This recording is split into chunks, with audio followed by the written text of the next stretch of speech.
ہمارے روزوں کو قبول فرمائے، ہماری چھوٹی موٹی عبادتوں کو قبول فرمائے، اور اس کے بدلے میں اللہ تعالیٰ دنیا اور آخرت کی ساری بھلائیاں ہمیں نصیب فرمائے، آمین۔ اور یہ اس ماہ رمضان کی آخری تاخرات ہے، اللہ کرے کہ یہ شب قدر ہو اور اس کی ساری برکتیں اللہ ہمیں نصیب فرمائے، آمین۔ قد سمع اللہ، یہ اس پر 8واں پارہ ہے۔ اس پارے کے اندر بھی بہت ساری باتیں اللہ تعالیٰ نے بیان فرمائی، چند آیتوں کے مختصر خلاصے انشاءاللہ آج ہم معلوم کریں گے۔ اس پارے کے شروعات میں میاں بیوی کا ایک چھوٹا واقعہ اللہ نے ذکر فرمایا۔ شوہر کون تھے؟ حضرت اوس بن صامت صحابی رسول تھے، انصاری صحابی۔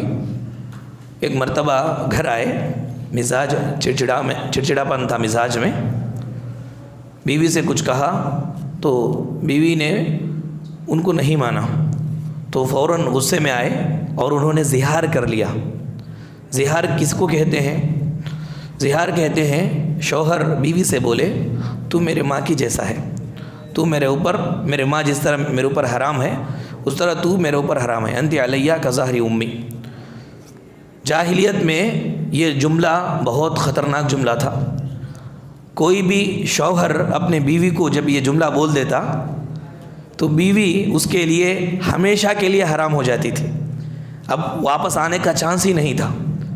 تو حضرت خولہ بیوی ان کی، خولہ روتی روتی دوڑی یہ بات سن کر اللہ کے رسول صلی اللہ علیہ وسلم کی خدمت میں آئی۔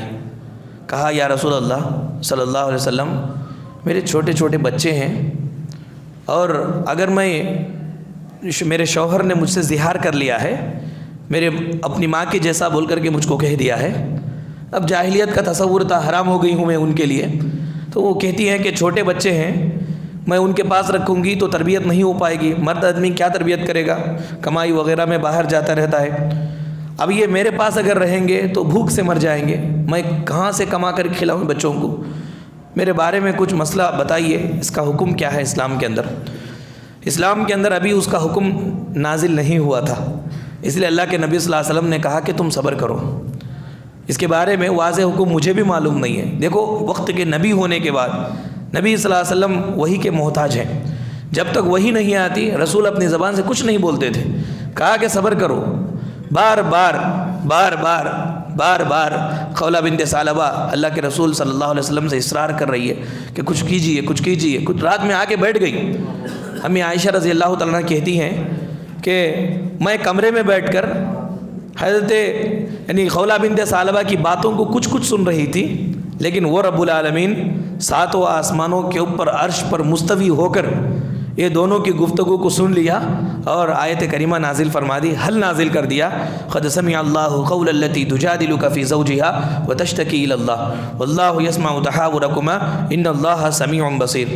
اللہ تعالیٰ نے تم دونوں کی گفتگو کو سن لیا، اس عورت کی گفتگو کو سن لیا جو عورت اے حبیب پاک صلی اللہ علیہ وسلم آپ سے جھگڑا کر رہی تھی، اصرار کر رہی تھی، اللہ تعالیٰ نے اس کا حل نازل فرما دیا کہ یہ جملہ جو شوہر نے کہا، ایسا کہنے سے بیوی اس کے لیے حرام نہیں ہوتی، وہ اس کی ماں نہیں ہے، اس کی ماں تو وہ ہے جس نے اس کو جننے والے ہی ماں ہے، اس طرح یہ زبان سے بولتا ہے تو یہ غلط بات ہے، تو اس کے لیے اس کو ایک گردن آزاد کرنا یا 60 مسکینوں کو کھانا کھلانا یا 2 مہینے کے مسلسل روزے رکھنا، یہ کفارہ ہے، یہ اگر شوہر دے گا تو پھر یہ بیوی اس کے لیے حلال ہو جائے گی، یہ حل اللہ تبارک و تعالیٰ نے نازل فرمایا۔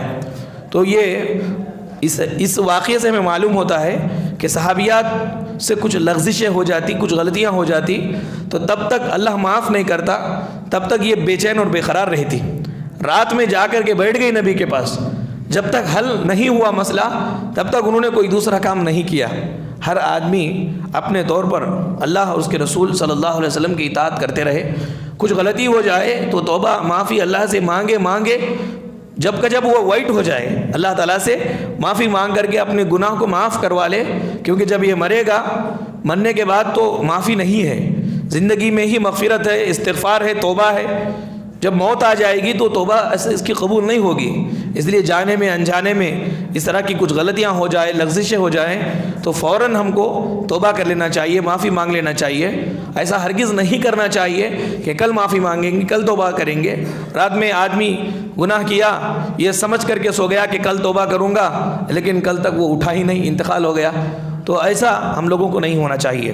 اس کے بعد اللہ تعالیٰ نے یہ بتلایا کہ اللہ کے رسول صلی اللہ علیہ وسلم کا فرمان، ہمارے نبی کی بات یقینی شرعی حجت ہے، اور آپ کی بات واجب الاتباع ہے۔ آپ کی بات کی اتباع کرنا واجب ہے، ضروری ہے، فرض ہے۔ جس طرح اللہ کی بات کو ماننا فرض ہے، اس طرح رسول اللہ صلی اللہ علیہ وسلم کی بات کو ماننا بھی فرض ہے۔ فرمایا وما آتاکم الرسول فخذوہ، رسول جو تمہیں دے اس کو لے لو، وما نہاکم عنہ فانتہوا، رسول جس سے تمہیں منع کرے اس سے رک جاؤ۔ حضرت عبداللہ بن مسعود رضی اللہ تعالیٰ عنہ کے پاس ایک عورت آئی، کہا کہ اے عبداللہ بن مسعود، تم کہتے ہو کہ اللہ تعالیٰ نے قرآن میں کہا ہے کہ بالوں کو گوندنا، گدوانا، اسی طرح سے دانتوں کے درمیان میں نہ اسٹائل کے لیے دانتوں کے درمیان میں فاصلہ رکھنا، بھووں کو کترنا، یہ حرام ہے، قرآن میں ہے بول کر کے تم نے کہا۔ حالانکہ میں نے پورا قرآن پڑھا ہے، یہ باتیں قرآن میں کہیں نہیں ہے، تم نے کہاں سے، کون سی آیت سے اس کو کوٹ کیا؟ تو عبداللہ بن مسعود رضی اللہ تعالیٰ عنہ نے اسی آیت کریمہ کو پیش کیا، کیا تم نے قرآن پڑھا ہے؟ کہا کہ ہاں۔ تو کیا قرآن میں یہ آیت کریمہ نہیں گزری وما آتاکم الرسول فخذوہ وما نہاکم عنہ فانتہوا، رسول جو دے اس کو لے لو، رسول جس سے منع کرے اس سے رک جاؤ۔ ہاں میں نے تو یہ پڑھا ہے۔ عورت نے کیا کہا؟ میں نے تو یہ پڑھا ہے۔ تو پھر رسول نے یہ کہا ہے، تو رسول صلی اللہ علیہ وسلم نے منع کیا ہے بالوں کو گدوانا، لمبا کرنا، اسی طرح سے دانتوں کے درمیان میں فاصلہ پیدا کرنا، یہ بھووں کو نکالنا، اللہ کے رسول نے منع کیا ہے۔ تو اللہ کے رسول نے منع کیا ہے یعنی اللہ نے منع کیا ہے، کیونکہ اللہ نے کہا جو رسول دے اس کو لے لو، تو رسول دے رہے ہیں گویا کہ وہ قرآن میں ہے۔ تو یہ اللہ کے رسول صلی اللہ علیہ وسلم کا فرمان شرعی حجت ہے، آپ جو بول دے اس کو کرنا لازم ہے، آپ جس سے منع کر دے اس سے رک جانا لازم ہے۔ اگر کوئی ایسا نہیں کرتا ہے تو پھر وہ مسلمان نہیں ہے۔ اس کے بعد اللہ تعالیٰ نے سورہ حشر کے اندر اللہ کے رسول کے مہمان کی ضیافت ایک صحابی نے کی، اللہ کو ان کی ادا اتنی پسند آئی، قرآن کریم میں آیت نازل فرما دی۔ ہوا یہ مدینے میں ایک مہمان آئے، یہ کون تھے؟ رسول کے مہمان تھے۔ رسول صلی اللہ علیہ وسلم نے گھر میں پوچھوا بھیجا کہ کچھ ہے مہمان کو کھانے کے لیے دینے؟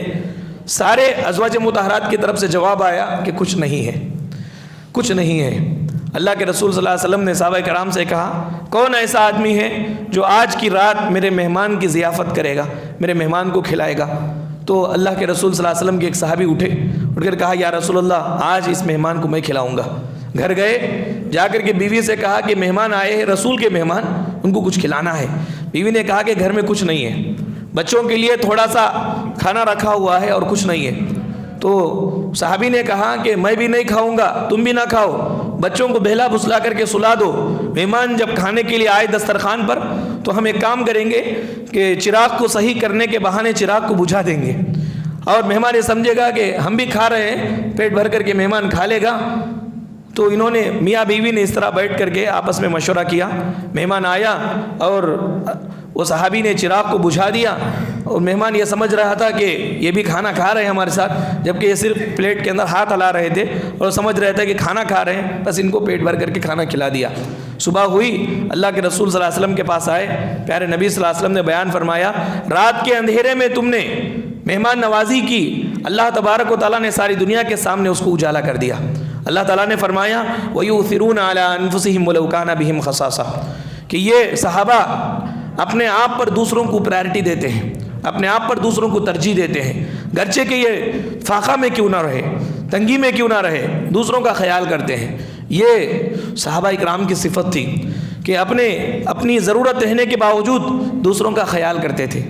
اگر ایک مسلمان دوسرے مسلمان کے ساتھ اس کا رویہ ایسے ہو جائے کہ خود کی ضرورت رہتے ہوئے وہ دوسروں کی ضروریات کا خیال کرنے لگے تو سارا معاشرہ محبت کا گہوارہ بن جائے گا، سارے معاشرے کے اندر فدائیت عام ہو جائے گی۔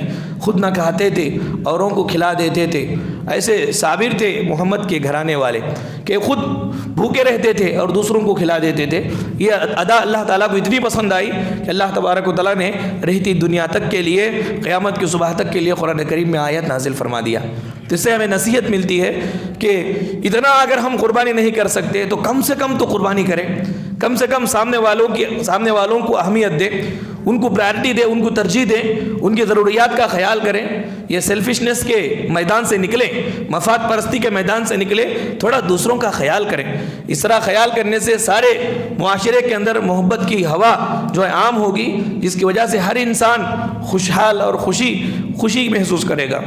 اس کے بعد اللہ تعالیٰ آپ دیکھیں ایک جنگ کے اندر صحابہ کرام کی ایک لمبی تعداد سمجھیے کہ زخمی ہو گئی تھی، پانی طلب کیا گیا تو ایسے ہی کم سے کم 30 لوگوں نے پانی طلب کیا.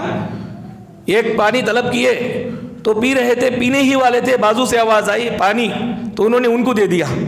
اب وہاں سے ان کے بازو سے آواز آئی پانی، تو انہوں نے ان کو دے دیا.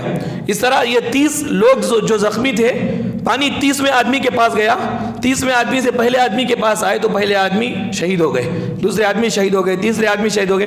پانی کوئی نہیں پیے، بلکہ انہوں نے اپنے آپ پر دوسروں کو ترجیح دے کر کے پورا پانی ویسا ہی رہا، سب شہید ہو گئے. یہ مثال ہے اپنے آپ پر دوسروں کو ترجیح دینے کی.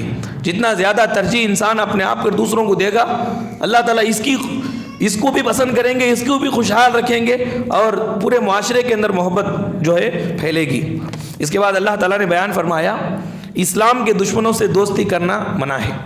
جو بھی آدمی اسلامی تعلیمات کے پر کامنٹ کرتا ہے اور مسلمانوں سے صرف اسلام کے لیے جلتا ہے، نفرت کرتا ہے، غصے میں آتا ہے، مسلمانوں کو تکلیف پہنچاتا ہے، قرآن مجید کے بارے میں الٹی باتیں بولتا ہے، ایسے آدمی سے دلی دوستی نہیں کرنا چاہیے. اللہ تعالیٰ نے منع فرمایا. ایک واقعہ سورہ ممتحنہ کے اندر ذکر ہوا حاتب بن ابی بلتع کا.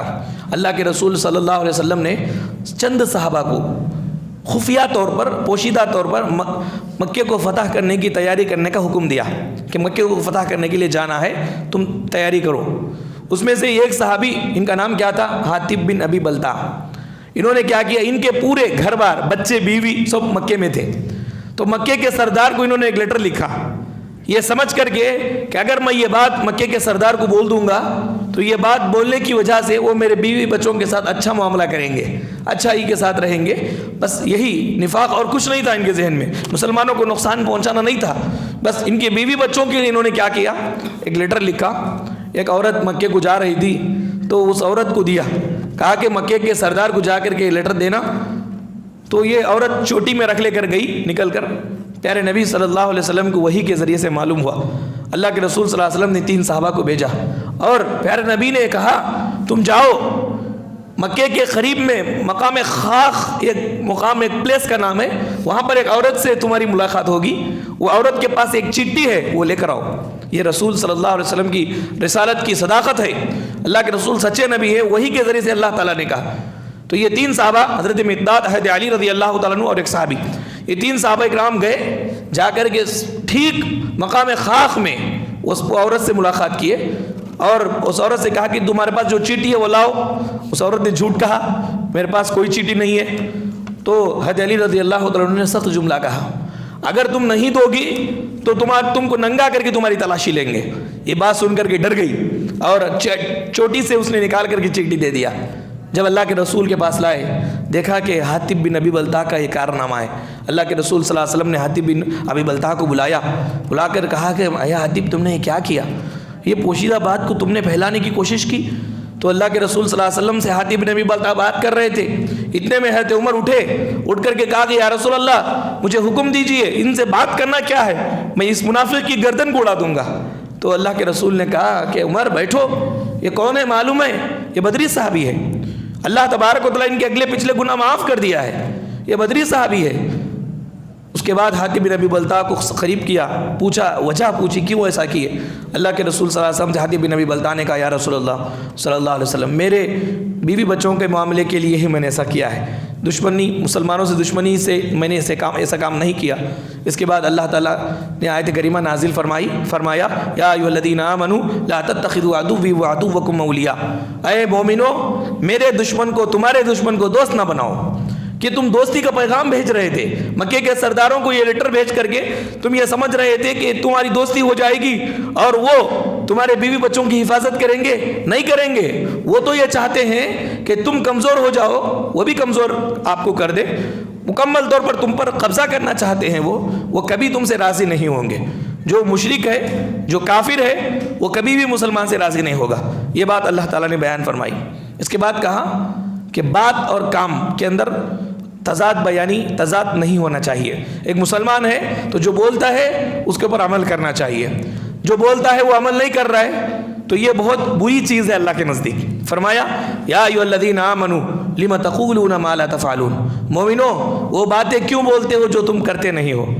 کبر مقتا عند اللہ، اللہ کے نزدیک بہت ہی ناپسندیدہ ہے یہ چیز. ان تقولوا ما لا تفعلون، وہ باتیں تم بولو جو تم کرتے نہیں ہو. تو انسان وہی بات بولے جو کرتا ہو، یعنی قول یہ الگ ہے اس کا اور عمل الگ ہے اس کا.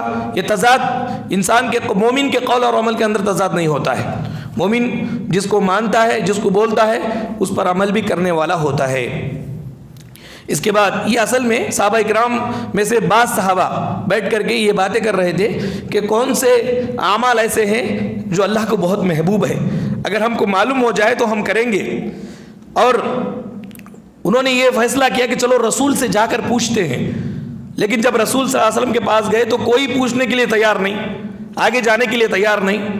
تو اللہ تبارک و تعالیٰ نے آیت کریمہ نازل فرمائی کہ جو تم آپس میں بول لیے اور اللہ تبارک و تعالیٰ نے محبوب عمل کیا ہے وہ بتا دیا، تو تم عمل کیوں نہیں کرتے؟ محبوب عمل کیا ہے؟ اللہ کے راستے میں جہاد کرنا. اللہ کے راستے میں اپنے مال سے، اپنے نفس سے جہاد کرنا یہ محبوب عمل ہے. تو تھوڑا تم پیچھے ہٹنے لگے، یہ اللہ کے نزدیک بہت بری چیز ہے. اس کے بعد اللہ نے کہا، اللہ تبارک و تعالیٰ دین اسلام کو ایک چمکتا سورج بنا کر کے نکالا ہے. یہ اگر کوئی آدمی اس کو بجھانے کی کوشش کرتا ہے تو آپ اس کی مثال دیکھ لیں. سورج اوپر ہے اور سورج پہ تھوکنے کی کوئی کوشش کر رہا ہے اپنے پھونک سے یا اپنے تھوک سے سورج کو بجھانے کی، تو وہ تھوک جو ہے اسی کے پر آ کر پڑے گا، تھوکے گا تو اسی پر پڑے گا آ کر. اللہ تعالیٰ یہ پھونکوں سے چراغ نہیں بجھائیں گے. اللہ نے فرمایا یریدون لیطفئوا نور اللہ بافواہہم. یہ مشرکین، یہ کافر یہ چاہتے ہیں کہ اللہ کے نور کو، دین اسلام کو، قرآن کو، رسول کی بات کو اپنے پھونکوں سے بجھا دے. واللہ متم نورہ ولو کرہ الکافرون. اللہ تعالیٰ تو یہ ٹھان لیا ہے کہ اللہ اپنے نور کو پورا کرے گا. اگر کافر ناپسند کرے، مشرک ناپسند کرے، جلے کڑے، حسد کرے مسلمانوں پر، لیکن اسلام کا پیغام اللہ تبارک و تعالیٰ ساری دنیا میں پھیلا کر کے رکھے گا. یہ بات اللہ تعالیٰ نے بیان فرمایا. اس کے بعد کہا اگر کوئی آدمی قرآن پاک پر ایمان لایا، علم ہے، عمل نہیں کرتا ہے، تو ان کی مثال بہت بری ہے. بری مثال کیا ہے؟ گدھے کی جیسی ہے. گدھے کی جیسی ہے. اللہ تبارک و تعالیٰ نے یہودیوں کی برائی بیان فرمائی. یہودیوں کی برائی کیا تھی؟ ان کے پاس علم تھا، عمل نہیں تھا، تو یہ مغضوب علیہم ہوئے، اللہ کا غضب ان پر نازل ہوا. اللہ نے فرمایا مثل الذین حملوا التوراۃ، ان لوگوں کی مثال جن کو تورات دی گئی، ثم لم يحملوها، پھر اس تورات پر انہوں نے عمل نہیں کیا. ان لوگوں کی مثال جن کو تورات دی گئی، یہودیوں کے بارے میں اللہ بول رہے، ان لوگوں کی مثال جن کو تورات دی گئی پھر وہ تورات پر انہوں نے عمل نہیں کیا، کمثل الحمار، ان کی مثال کیسی ہے؟ ایک گدھے کی جیسی ہے. یحمل اسفارا، جو بہت ساری کتابیں جو ہے اپنے پیٹھ پر لاتا ہے. گدھے کو دیکھو کہ بہت ساری کتابیں اپنے پیٹھ پر لاتا ہے، اس کتاب میں کیا ہے گدھے کو معلوم نہیں ہے. تو ان لوگوں کی مثال ایسے ہی ہے، کتاب تو دی گئی، کھولے نہیں، پڑھے نہیں، عمل نہیں کیے، تو ان کی مثال گدھے کی جیسی ہے. یحمل اسفارا، جو بہت ساری کتابیں اپنے پیٹھ پر لاتا ہے. اللہ نے کہا بئس مثل القوم الذین کذبوا بآیات اللہ، کتنی بری مثال ہے اس قوم کی جو اللہ تبارک و تعالیٰ کی آیتوں کو جھٹلاتی ہے. معلوم یہ ہوا کہ تورات اللہ کی کتاب ہے. اللہ کی کتاب کو لے کر کے عمل نہ کرنے والے کو اللہ نے گدھا کہا. ایسا ہی قرآن اللہ کی کتاب ہے. اللہ کی کتاب کو لے کر پڑھ کر عمل نہ کرنے والا بھی گدھے کے جیسا ہے اور تکذیب آیات میں یہ مبتلا ہے، اللہ کی آیتوں کا انکار کرنے والا ہے. قرآن پاک کا انکار، قرآن پاک پر عمل نہ کرنا یہ اللہ قرآن مجید کا انکار کرنے کے برابر ہے، قرآن کریم کے انکار کرنے کے برابر ہے. فرمایا بئس مثل القوم الذین کذبوا بآیات اللہ، اللہ کی آیتوں کو جھٹلانے والے لوگوں کی مثال کتنی بری ہے. اللہ کی آیتوں کو جھٹلانا کیا ہے؟ لم یحملوا ہے، یعنی عمل نہ کرنا ہے. اگر کوئی آدمی قرآن مانتا ہے، عمل نہیں کرتا ہے، تو وہ اس کا گناہ کیا ہے؟ اللہ کی آیتوں کا انکار کرنے پر جتنا گناہ ہے اتنا گناہ اس کا ہے. اس کے بعد اللہ تعالیٰ نے غزوہ احد کے موقع پر عبداللہ بن ابی بن سلول نے، منافقوں کا سردار تھا، اس نے ایک بات کہی، اس کا تذکرہ اللہ نے کیا۔ اس نے کیا کہا؟ اس نے کہا رسول اللہ بے عزت آدمی ہے، صحابہ بے عزت آدمی ہے، ذلیل لوگ ہیں، میں عزت والا ہوں، ہم لوگ عزت والے ہیں۔ لوگوں، مدینے کے اندر جب ہم واپس آ جائیں گے تو تم کیا کرنا، مدینے کے اندر جب آ جائیں گے تو رسول اللہ کو یعنی محمد صلی اللہ علیہ وسلم کو اور ان کے صحابہ کو ہم مدینے میں آنے نہیں دیں گے، ذلیل لوگ ہیں وہ، ذلیل لوگ دور کر دیں گے ان کو، اور ہم لوگ مدینے کے اندر قابض ہو جائیں گے۔ اللہ تعالیٰ نے آیت کریمہ نازل فرمائی، کہتے ہیں یقولون لئن رجعنا، غزوہ بنی المصطلق کے بعد کہتے ہیں کہ یقولون لئن رجعنا الی المدینہ لیخرجن الاعز منها الاذل، ان لوگوں نے کہا کہ ہم جب مدینہ جائیں گے تو ہم عزت والے ذلیلوں کو نکال دیں گے۔ ذلیل سے یہ کون مراد لے رہا تھا؟ اللہ کے رسول اور صحابہ کو مراد لے رہا تھا، ذلیلوں کو نکال دیں گے۔ اللہ نے فرمایا کہ اے نبی آپ بول دیجئے وَلِلَّهِ الْعِزَّةِ، عزت اللہ کے لیے ہے، وَلِرَسُولِهِ، رسول کے لیے ہے، وَلِلْمُؤْمِنِينَ، مومنوں کے لیے ہے۔ یہ منافق ہے، اس کو عزت کہاں سے ملے گی؟ منافق کو عزت کہاں سے ملے گی؟ رسول کو عزت ملے گی، مومنوں کو عزت ملے گی۔ منافق اس کو سمجھتا نہیں ہے۔ عزت کس کو کہتے ہیں؟ عزت یہ نہیں ہے کہ آپ سامنے ہیں تو آپ کی اچھی طرح سے تعریف کرے، آپ کی اچھائی بولے، جسے آپ پیٹ پھیرے تو آپ کے پیچھے گالیاں دے، آپ کے بارے میں برائی بولے۔ عزت وہ نہیں ہے۔ عزت یہ ہے کہ آپ رہتے وقت آپ سے جیسا بات کرتے ہیں، آپ کی غیر موجودگی میں بھی آپ سے ویسے ہی، آپ کو ویسے ہی یاد کریں۔ آج دیکھو ہم اللہ کے رسول صلی اللہ علیہ وسلم کا نام بڑی عزت سے لیتے، پیارے نبی نہیں ہے۔ صحابہ کرام کا نام بڑی عزت سے لیتے، صحابہ نہیں ہے۔ ہمارے اسلاف جو گزر گئے ان کا نام بڑی عزت سے ہم لیتے، لیکن وہ یہاں نہیں ہے، انتقال ہو گئے، لیکن آج بھی ان کا نام بڑی عزت سے ہم لیتے۔ یہ حقیقی عزت ہے، یہ حقیقی عزت ہے۔ زبانی منہ کی عزت کوئی عزت نہیں ہے، منہ پر عزت کرتا ہے، پیچھے جانے کے بعد برا بولتا ہے۔ آدمی کی حقیقی عزت کیا ہے؟ آدمی کی غیر موجودگی میں جو دیتے ہیں وہی حقیقی عزت ہے۔ سامنے کی عزت اصلی عزت نہیں ہے، بلکہ اس کے پیٹھ پیچھے بھی جیسا یاد کرتے وہی حقیقی عزت ہے۔ یہ اللہ تعالیٰ نے بیان فرمایا، مومنوں کو اللہ تعالیٰ عزت دیں گے۔ اس کے بعد کہا حلال و حرام کا اختیار نہ کسی پیر کو ہے، نہ کسی مرشد کو ہے، نہ کسی ملا کو ہے، نہ کسی مفتی کو ہے۔ حلال و حرام کا اختیار اللہ کو ہے، اللہ تبارک و تعالیٰ کو ہے۔ اللہ جس کو حلال بولے وہ حلال، اللہ جس کو حرام بولے وہ حرام۔ ایک مرتبہ اللہ کے رسول صلی اللہ علیہ وسلم حضرت حفصہ، حضرت عائشہ رضی اللہ تعالیٰ عنہما، یہ دونوں کی وجہ سے شہد کو حرام کر لیا تھا۔ کہا کہ حضرت حفصہ نے کہا کہ آپ کے منہ میں باس آ رہی ہے، ریلیز باس آتی ہے۔ پیارے نبی نے کہا کہ میں تو زینب کے پاس جا کر کے شہد پی کے آ رہا ہوں، یہ باس آ رہی کیا آپ کو؟ ٹھیک ہے، اس کے بعد سے میں شہد نہیں پیتا، شہد کو حرام کر لیتا ہوں۔ تو اللہ نے آیت کریمہ نازل کر دی، کہا یا ایھا الذین آمنوا یا ایھا النبی، اے نبی لما تحرم ما احل اللہ لک، آپ کون ہو سکتے ہیں؟ اللہ جس کو حرام کر دے اس کو، اللہ جس کو حلال رکھے اس کو حرام کرنے والے آپ کون ہیں؟ اللہ کیا آپ اپنی بیویوں کی خوشنودی چاہتے ہیں؟ اللہ تعالیٰ بخشنے والا، رحم کرنے والا ہے۔ اسے معلوم یہ ہوا کہ رسول کو بھی حلال و حرام کا اختیار نہیں ہے، بلکہ اللہ جس کو حلال بولے رسول اس کو حلال بولیں گے، اللہ جس کو حرام کرو وہ حرام بولے رسول اس کو حرام بولیں گے۔ خود ذاتی اختیار رسول کو بھی نہیں تو ہم لوگوں کو یا اسی طرح سے آج کل کے ملاؤں کو یہ اختیار کہاں سے آ گیا؟ اللہ جس کو حلال بولے وہ حلال ہے، اللہ جس کو حرام بولے وہ حرام ہے۔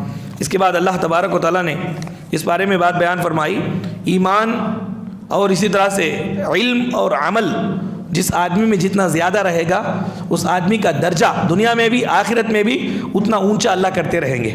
درجہ اونچا کس سے ہوگا؟ صحیح ایمان، عمل اور علم سے ہوگا۔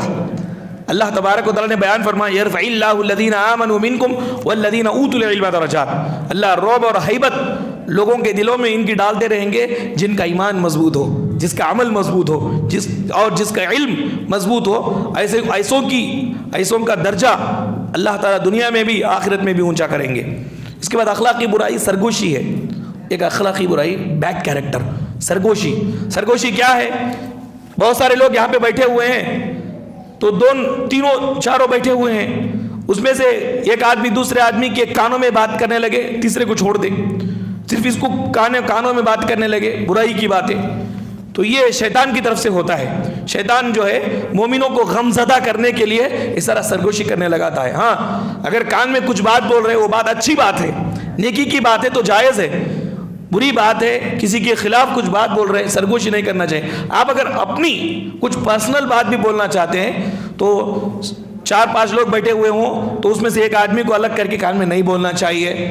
اگر آپ اس سے الگ بات کرنا ہی چاہتے ہیں تو آپ باہر لے کر جائیں، ان کو الگ سے ان کو بلائیں، بلا کر کے بات بولیں، یہیں پر الگ سے کان میں نہیں بات کرنا چاہیے۔ اس کے بعد اللہ تعالیٰ نے بیان فرمایا، بنو نذیر ایک قبیلہ تھا یہودیوں کا، رسول کو مارنے کی سازش میں پکڑا گیا اور اللہ کے رسول نے ان کو مدینے سے خارج کر دیا۔ اسے معلوم ہوا کہ جو بھی آدمی حق کی خدمت کرتا ہے، حق کی خدمت کرنے والے کے خلاف اگر کوئی چالاکیاں کرتا ہے تو چالاکیاں کرنے والا جائے گا، حق کی خدمت کرنے والے کی اللہ مدد کریں گے۔